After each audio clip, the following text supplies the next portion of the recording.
Hello students, today we are going to discuss example 10.5 to 10.7. Okay, let's start with the example 10.5.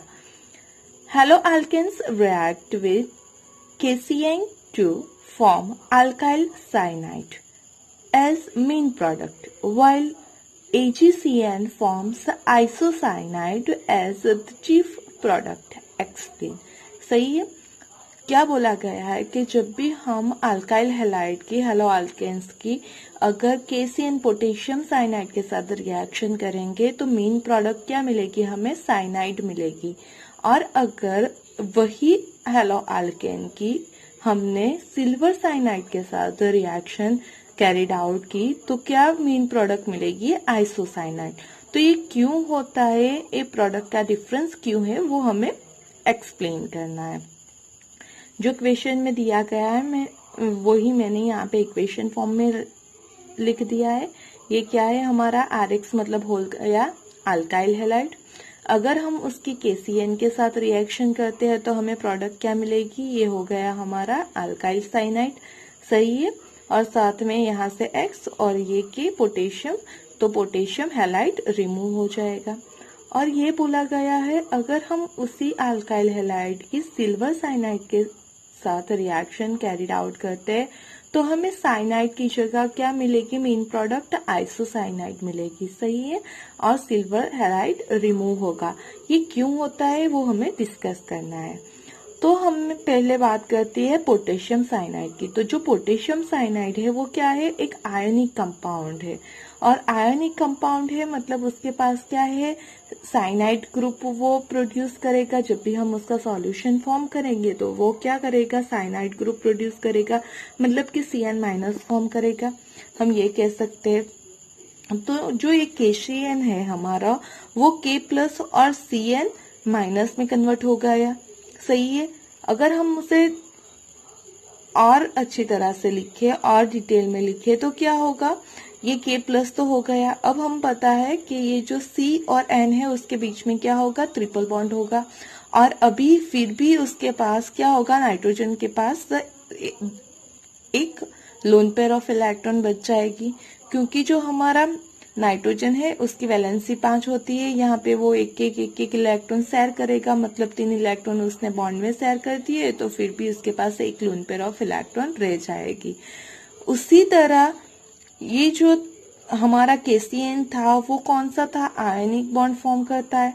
मतलब जो C है उसके हम ये बोल सकते हैं कि जब भी बॉन्ड फॉर्म होगा तो हमें पता है कि कार्बन की 4 वैलेंसी होती है, उसमें से 3 इलेक्ट्रॉन उसने इसमें शेयर कर दिए नाइट्रोजन के साथ बॉन्ड बनाने में, लेकिन उसका एक इलेक्ट्रॉन रह गया।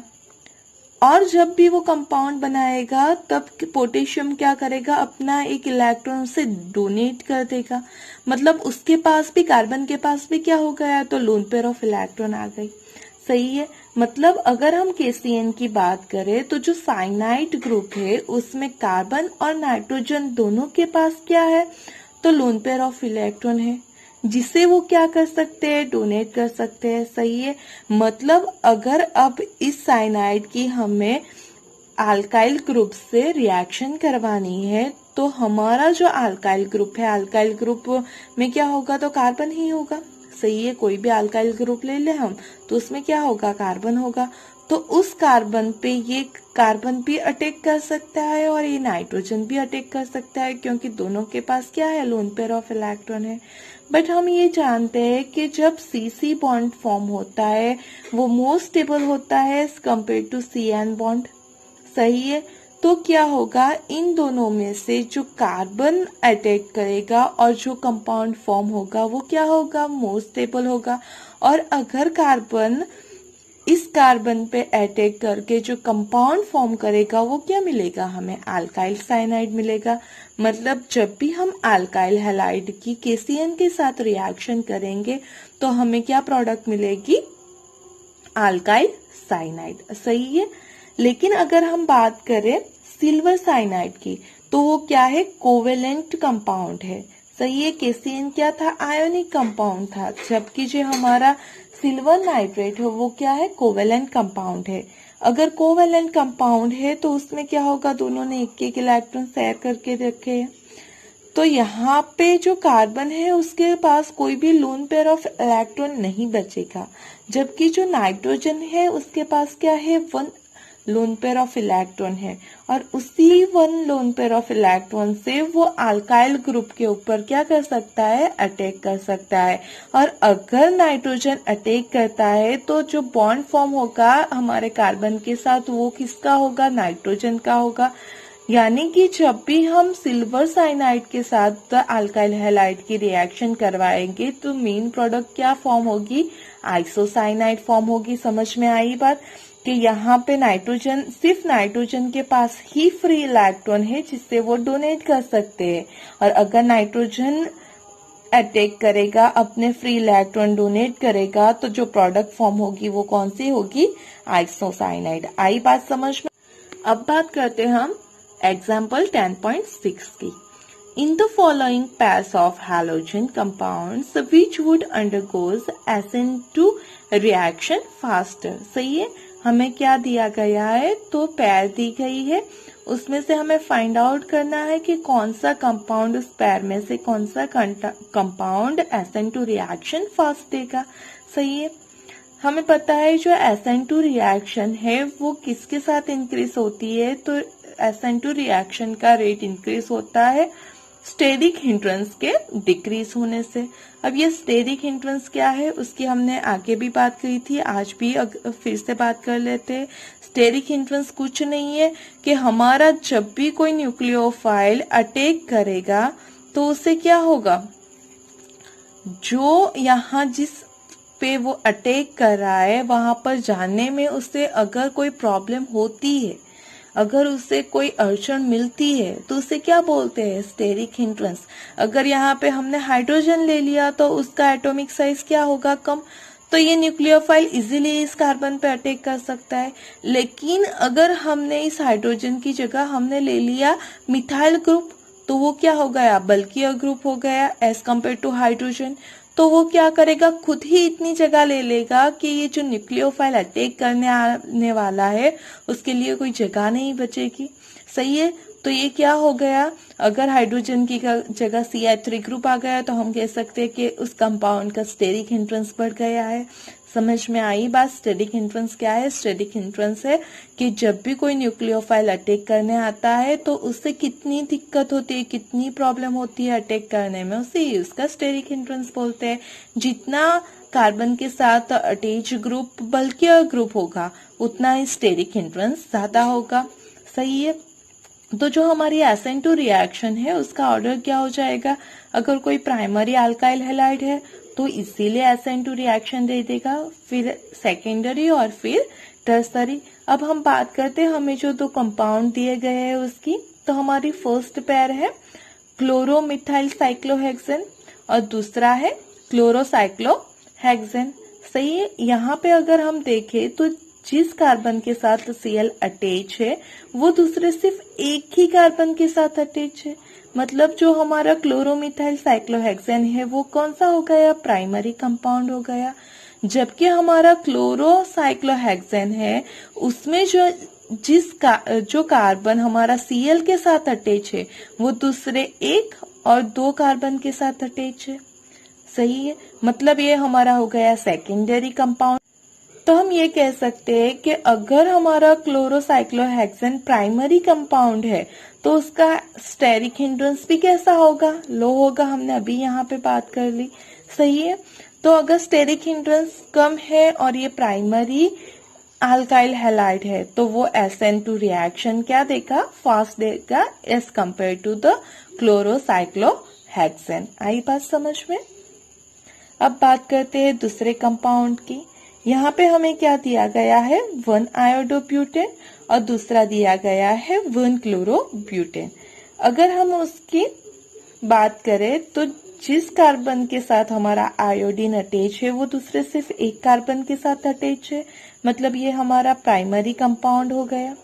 यहाँ पे जो Cl है वो भी जिस कार्बन से अटैच है वो भी सिर्फ एक ही कार्बन के साथ अटैच है, मतलब ये भी कंपाउंड कौन सा हो गया, प्राइमरी। हमने तो बात की कि प्राइमरी सबसे इजी देता है, फिर सेकेंडरी और फिर टर्सरी, मतलब दोनों कंपाउंड अलग हो तो हम इजीली आइडेंटिफाई कर सकते हैं कि कौन सा कंपाउंड SN2 रिएक्शन फास्ट देगा। लेकिन यहाँ पे अगर देखें तो दोनों कंपाउंड ही क्या हो गए, प्राइमरी हो गए। लेकिन हम देख सकते हैं कि यहाँ पे जो हैलोजन अटैच है वो आयोडीन है और दूसरे वाले कंपाउंड में क्या है, क्लोरीन है। अब ये जो आयोडीन है वो कैसा है, बेटर लिविंग ग्रुप है। Leaving group, better leaving group मतलब वो आसानी से कंपाउंड से निकल के जा सकता है। क्यों? क्योंकि उसका साइज क्या है, लार्ज है। सही है। अगर उसका साइज लार्ज है तो क्या होगा, कोई और आएगा तो वो तुरंत ही उस कंपाउंड को छोड़ के चला जाएगा। सही है। जितनी बड़ी साइज उतना इजीली जा सकता है। तो हम ये कह सकते हैं कि जो हमारा 1 आयोडो ब्यूटेन था वो SN2 रिएक्शन फास्ट देगा as compared to 1 chlorobutane. सही है। अब बात करते हैं हम एग्जाम्पल 10.7 की। Predict the order of reactivity of the following compounds in SN1 and SN2 reactions. First one is the 4 isomeric bromobutanes, and second is there are 4 compounds. Okay, we will talk about after this. First we talk about that कि कौन सबसे fast SN1 reaction देता है और कौन सबसे fast SN2 reaction देता है। तो यहाँ पे मैंने जो हमारे ग्रुप्स होते हैं, जिस टाइप का हमारे पास कार्बन होता है वो ले लिया है। हेलो अल्केन्स होते हैं, उसमें बेंजाइल भी होते हैं, एलाइल भी होते हैं, टर्सरी, सेकेंडरी, प्राइमरी और मिथाइल। अगर हम बात करें SN1 रिएक्शन की तो सबसे ज्यादा बेंजाइल देगा। सही है। तो ये SN1 रिएक्शन के लिए हम ये बोल सकते हैं कि ये ऑर्डर आ गया SN1 के लिए। सही है। यहाँ पे ये SN1 का ऑर्डर हो गया, ऐसा बोल सकते हैं। उससे बिल्कुल अपोजिट ऑर्डर, सही है, वो किसका हो जाएगा, SN2 का हो जाएगा। सही है। मतलब SN1 का जो ऑर्डर है उससे अपोजिट ऑर्डर किसका होगा, SN2 का। तो हमें बाकी की बात नहीं करते हैं, हम मेनली बात कर देते हैं। तो सबसे ज्यादा SN2 रिएक्शन कौन इजीली दे सकता है, सॉरी ये गलत हो गया, सबसे इजीली देगा प्राइमरी, फिर देगा सेकेंडरी और फिर देगा टर्सरी। सही। तो ये जो ऑर्डर है उसका अपोजिट ऑर्डर हो जाएगा। सबसे फास्ट देगा मिथाइल, उसके बाद प्राइमरी, फिर सेकेंडरी, फिर टर्सरी, फिर एलाइल और फिर बेंजाइल, क्योंकि बेंजाइल में बेंजीन रिंग होती है और उसका स्टेरिक हिंड्रेंस सबसे ज्यादा होता है। और हम जानते हैं अगर स्टेरिक हिंड्रेंस इंक्रीज होगा तो जो SN2 रिएक्शन है वो क्या हो जाएगी, स्लो हो जाएगी। सही है। मतलब SN1 रिएक्शन का जो ऑर्डर होगा उससे अपोजिट ऑर्डर किसका होगा, SN2 का। अब हमें जिस कंपाउंड की बात करनी है उस पे हम आ जाते हैं। पहला हमारा है द 4 आइसोमेरिक ब्रोमोब्यूटेन। सही है। मतलब जो ब्रोमोब्यूटेन है उसके आइसोमर्स अगर हम फॉर्म करें तो उसे कंपेयर करना है कि कौन सा आइसोमर सबसे फास्ट SN1 देगा और कौन सा आइसोमर सबसे फास्ट SN2 देगा। सही है। तो पहले हम उसके आइसोमर्स लिख लेते हैं। तो जो हमारा ब्रोमोब्यूटेन है उसका पहला आइसोमर, उसे हमने ए लिख दिया है। हर बार हमें ये नाम या स्ट्रक्चर ना लिखना पड़े उसके लिए हमने उसे नाम दे दिया है। ये ए हो गया, वो क्या है हो जाएगा, तो ब्रोमोब्यूटेन है तो हमने कर दिया ब्रोमोब्यूटेन, मतलब हमारे पास 4 कार्बन, तो ये 4 कार्बन हो गया। पहले पर ब्रोमीन तो हो गया 1 ब्रोमोब्यूटेन। यहाँ पे हम देख सकते हैं कि ब्रोमीन जिस कार्बन के साथ अटैच है वो कौन सा है, एक ही कार्बन के साथ अटैच है तो हो जाएगा प्राइमरी। दूसरा हमने ले लिया इस ब्रोमीन को फर्स्ट की जगह सेकंड पे अटैच कर दिया तो हो जाएगा 2 ब्रोमोब्यूटेन। सही है। अब यहाँ पे ब्रोमीन जिस कार्बन के साथ अटैच है वो दूसरे से 2 के साथ अटैच है तो ये हो जाएगा हमारा सेकेंडरी कंपाउंड। अब तीसरे कंपाउंड की बात करते हैं सी की। तो उसमें क्या कर दिया हमने, अब 4 के पॉसिबल तो थे नहीं, अगर हम उसे थर्ड पे लेके जाते तो वो दूसरी साइड से सेकंड हो जाता है। तो हमने क्या कर दिया, 4 की जगह अब 3 की चेन बना दी और एक कार्बन को क्या कर दिया, सब्स्टिट्यूशन में लगा दिया। और हमने हर बार बात की, जैसे जब भी कार्बन को सब्स्टिट्यूशन में हमें लगाना हो तो फर्स्ट या लास्ट कार्बन पे नहीं लगा सकते, वरना वो मेन चेन में कंसिडर हो जाएगा। तो यहाँ पे हो गया 1 ब्रोमो 2 मिथाइल प्रोपेन। अगर हम बात करें तो यहाँ पे क्या होगा, जो ब्रोमीन है जो जिस कार्बन के साथ अटैच है वो सिर्फ दूसरे एक कार्बन के साथ अटैच है, तो ये भी हमारा हो गया प्राइमरी अल्काइल हैलाइड। और हमारा चौथा जो आइसोमर डी है उसमें क्या हो जाएगा, तो हमने Br को भी सेकंड पे लगा दिया, तो हमारा हो जाएगा 2 पे हो गया ब्रोमीन, 2 पे हो गया मिथाइल, तो 2 ब्रोमो 2 मिथाइल प्रोपेन। और यहाँ पे जिस कार्बन के साथ ब्रोमीन अटैच है वो दूसरे 3 कार्बन के साथ अटैच है, तो ये हो गया हमारा टर्सरी। सही है। अगर प्राइमरी सेकेंडरी टर्सरी ही सिर्फ कार्बन होते तो हमें इजीली लिख सकते थे SN1 SN2 का ऑर्डर, जैसे कि हमने आगे बात कर लिया। SN1 होगा तो टर्सरी सबसे फर्स्ट देगा और SN2 होगा तो प्राइमरी। लेकिन यहाँ पे 2 प्राइमरी कंपाउंड प्रेजेंट है, तो यहाँ पे जो हमारे पास 2 प्राइमरी कंपाउंड प्रेजेंट है A एंड C, उसमें आप यहाँ C में देख सकते हो कि जो हमारा अल्काइल हैलाइड है उसमें CH3 ग्रुप 2 बार है। और ये CH3 ग्रुप क्या है, तो इलेक्ट्रॉन डोनेटिंग ग्रुप है। आपने 12th स्टैंडर्ड में इंडक्टिव इफेक्ट स्टडी की थी। सही है। जो इलेक्ट्रॉन डोनेटिंग ग्रुप होता है वो क्या करता है, प्लस आई इफेक्ट शो करता है। तो यहाँ पे जो CH3 है वो भी तो प्लस आई इफेक्ट शो करते हैं। अगर वो प्लस आई इफेक्ट शो करते हैं मतलब यहाँ अगर कार्बन पे पॉजिटिव चार्ज जनरेट होता है, तो ये जो 2 CH3 है और उस चार्ज को क्या करेंगे, तो उसे स्टेबल बनाएंगे उसकी प्लस आई इफेक्ट के थ्रू। सही है। मतलब ये जो कंपाउंड है वो मोर स्टेबल कार्बोकैटायन फॉर्म करेगा as compare this primary halide, क्योंकि उसके पास ऐसा कोई CH3 ग्रुप नहीं है लेकिन बहुत दूर है, तो उसकी प्लस आई इफेक्ट यहाँ आते आते क्या हो जाएगी, कम हो जाएगी।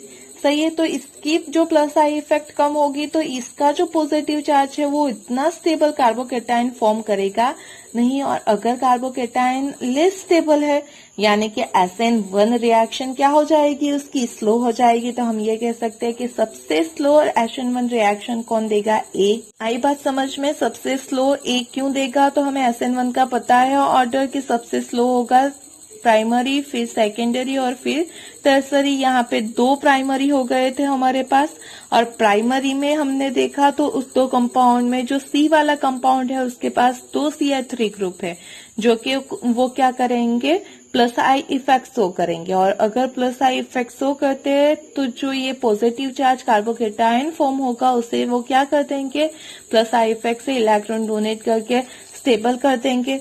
तो ये स्टेबल हुआ तो A क्या हो जाएगा, लेस स्टेबल कार्बोकैटायन फॉर्म करेगा। और जितना लेस स्टेबल होगा कार्बोकैटायन उतनी रिएक्शन SN1 के थ्रू होगी नहीं। मतलब A सबसे स्लो रिएक्शन देगा SN1 के थ्रू, फिर C, फिर B जो हमारा सेकेंडरी अल्काइल हैलाइड है, और फिर D जो हमारा टर्सरी अल्काइल हैलाइड है। आई बात समझ में। अब अगर हम SN2 की बात करें तो SN2 का ऑर्डर बिल्कुल इस SN1 के ऑर्डर से क्या होगा, अपोजिट होगा। क्योंकि अगर हम टर्सरी की ओर जाए तो स्टेरिक हिंड्रेंस बढ़ता है, और स्टेरिक हिंड्रेंस बढ़ने पर SN2 कम होती है। मतलब SN1 का ऑर्डर हमें आ गया तो SN2 का ऑर्डर उससे बिल्कुल अपोजिट होगा। तो हम SN2 का ऑर्डर लिख सकते हैं, सबसे स्लो रिएक्शन देगा D क्योंकि वो टर्सरी है, फिर देगा B, फिर देगा C और फिर देगा A। सही है। क्योंकि यहाँ पे स्टेरिक हिंड्रेंस ज्यादा मिलेगा Br को, वो उसमें कोई ब्रांच नहीं है A में, तो यहाँ पे स्टेरिक हिंड्रेंस बढ़ जाएगा तो वो स्लो देगा। और फिर सबसे फास्ट देगा रिएक्शन A क्योंकि उसमें कोई ब्रांच भी नहीं है और वो प्राइमरी हैलाइड है। सही है। अब हम बात करें दूसरे ग्रुप की, तो उसमें क्या दिया गया है, C6H5CH2Br। यानी कि Br जिसके साथ अटैच है वो दूसरे एक कार्बन के साथ ही अटैच है, तो वो हो गया हमारा प्राइमरी। दूसरा कंपाउंड दिया गया है C6H5CH Br, और जो CH है उसके साथ दूसरा भी C6H5 ग्रुप है। मतलब Br जिस कार्बन के साथ अटैच है वो दूसरे दो कार्बन के साथ अटैच है, तो ये हो गया हमारा सेकेंडरी। अगर इसकी बात करें तो यहाँ पे क्या है, सेम जो CH है वो एक CH3 ग्रुप के साथ भी अटैच है और एक बेंजीन रिंग के साथ भी अटैच है। मतलब Br जिस कार्बन के साथ अटैच है वो दूसरे दो कार्बन के साथ अटैच है, तो ये भी हो गया हमारा सेकेंडरी। और ये जो तीसरा कंपाउंड दिया गया है वो क्या हो गया हमारा टर्सरी अल्काइल हैलाइड। सही है। अब यहाँ पे हमें SN1 और SN2 का ऑर्डर लिखना है। तो हमें पता है कि प्राइमरी सेकेंडरी टर्सरी हो तो कोई प्रॉब्लम नहीं है, लेकिन यहाँ पे भी दो क्या हो गए हमारे पास सेकेंडरी हो गए। तो अब उसमें कैसे डिसाइड करेंगे कि उसमें रिएक्शन कौन फास्ट देगा और कौन स्लो। तो आप यहाँ पे देख सकते हो कि ये जो हमारा बी कंपाउंड है उसमें जो दो सब्स्टिट्यूशन है, जो दो ग्रुप अटैच है, वो क्या है, दोनों बेंजीन ग्रुप है, दोनों फिनाइल ग्रुप है। सही है। जबकि जो हमारा सी कंपाउंड है उसमें अगर हम बात करें तो एक फिनाइल ग्रुप है, लेकिन दूसरा कौन सा है, मिथाइल ग्रुप। और हमें ये पता है कि जो फिनाइल ग्रुप है वो क्या करता है, रेजोनेंस शो करता है। और अगर कोई कंपाउंड रेजोनेंस शो करता है मतलब वो ज्यादा स्टेबल होगा, क्योंकि हमने ये पढ़ा है, हम जानते हैं कि जितने रेजोनेटिंग स्ट्रक्चर ज्यादा होंगे उतना वो ज्यादा स्टेबल होगा। यहाँ पे तो उसके पास इस कार्बोकेटायन को स्टेबल करने के लिए दो फिनाइल रिंग है, दो फिनाइल रिंग के रेजोनेंस स्ट्रक्चर है। मतलब ये कंपाउंड ज्यादा क्या होगा, स्टेबल। अगर ये ज्यादा स्टेबल कार्बोकेटायन फॉर्म करेगा तो इसकी रिएक्शन क्या होगी, स्लो होगी। सबसे कम तो प्राइमरी की होती है, तो उसमें तो कोई प्रॉब्लम ही नहीं है। सबसे पहले कौन आ जाएगा, ए। फिर बी और सी में से कौन आएगा, सी कम फास्ट देगा। कि सी के पास क्या है, सिर्फ एक ही फिनाइल ग्रुप है जो इसे रेजोनेंस प्रोवाइड करेगा, जबकि बी में दो फिनाइल ग्रुप है जो इसे रेजोनेंस प्रोवाइड करेंगे। तो सबसे कम होगा प्राइमरी का। फिर दो सेकेंडरी थे, उसमें से सी जिसके पास एक मिथाइल और एक बेंजाइल ग्रुप है, फिनाइल ग्रुप है। उसके बाद आएगा बी, और उसके सबसे ज्यादा फास्ट रिएक्शन SN1 देगा, टी, क्योंकि वो कौन सा है, टर्सरी। और जो भी यहाँ पे आएगा उससे बिल्कुल अपोजिट SN2 के लिए होगा। सही है। यहाँ पे हम ये भी देख सकते हैं कि जो मिथाइल ग्रुप है उससे ज्यादा इसका स्टेरिक हिंड्रेंस होगा फिनाइल ग्रुप का। सही है, क्योंकि इसके पास 6 कार्बन है, जबकि मिथाइल के पास तो सिर्फ एक ही है। तो इसका स्टेरिक हिंड्रेंस बढ़ेगा तो इसकी रिएक्शन स्लो होगी। तो सबसे स्लो देगा टर्सरी वाला, फिर सेकेंडरी जिसके पास दो बेंजाइल फिनाइल ग्रुप है, फिर सेकेंडरी वाला जिसके पास एक फिनाइल और एक मिथाइल ग्रुप है, और सबसे फास्ट देगा प्राइमरी। सही है। Hope you understand. अगर किसी भी क्वेश्चन में कोई भी क्वेरी हो तो आप कमेंट के थ्रू मुझे बोल सकते हो। Okay, and wait for my next video.